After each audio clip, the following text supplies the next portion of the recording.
শিক্ষার্থীদের নিরাপত্তার স্বার্থে স্থগিত করা হয়েছে এইচএসসি ও সমমানের সব পরীক্ষা। আগামী 11 আগস্ট থেকে 8 সেপ্টেম্বরের মধ্যে এসব পরীক্ষা নেওয়া হবে। নতুন রুটিন প্রকাশ করেছে শিক্ষা বোর্ডগুলো। গবেষকরা বলছেন, বারবার পরীক্ষা স্থগিত করায় শিক্ষার্থীদের মনোযোগে ব্যাঘাত ঘটবে, নেতিবাচক প্রভাব পড়বে ফলাফলেও।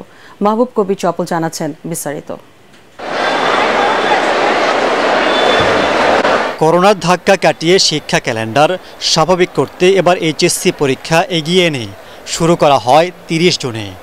7 থেকে 8টি পরীক্ষা হবার পর কোটা আন্দোলনের কারণে প্রথমে 18 জুলাইয়ের পরীক্ষা স্থগিত করা হয়। এরপর 2 দফায় 1 আগস্ট পর্যন্ত পরীক্ষা স্থগিতের সিদ্ধান্ত নেয় আন্তঃশিক্ষা বোর্ড। এর মধ্যেই সহপাঠীদের গ্রেফতারের প্রতিবাদ ও মুক্তির দাবিতে অনেক শিক্ষার্থী পরীক্ষায় না বসার ঘোষণা দেয়। সন্তানদের নিরাপত্তা নিয়ে উদ্বিগ্ন হয়ে পড়েন অভিভাবকরাও। এ অবস্থায় 11 আগস্ট পর্যন্ত এইচএসসি ও সমমানের সব পরীক্ষা স্থগিত করে নতুন রুটিন প্রকাশ করা হয়েছে।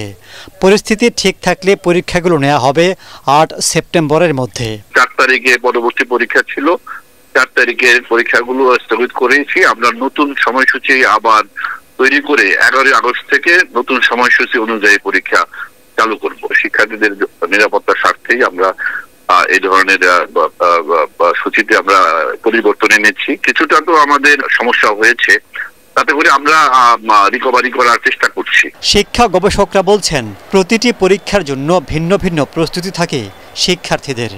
বারবার স্থগিত হওয়ায় তাদের মনোযোগে ঘাটতি দেখা দিতে পারে। খারাপ হতে পারে ফল, ব্যাঘাত ঘটতে পারে বিশ্ববিদ্যালয়ের ভর্তির প্রস্তুতিতেও। ছাত্র আন্দোলনকে কেন্দ্র করে যে পরীক্ষা স্থগিত করা, সেটা তাদের প্রস্তুতিতে ঘাটতি আনবে এবং তাদের পুরো শিক্ষা জীবনে এটা তাদের বয়ে বেড়াতে হবে।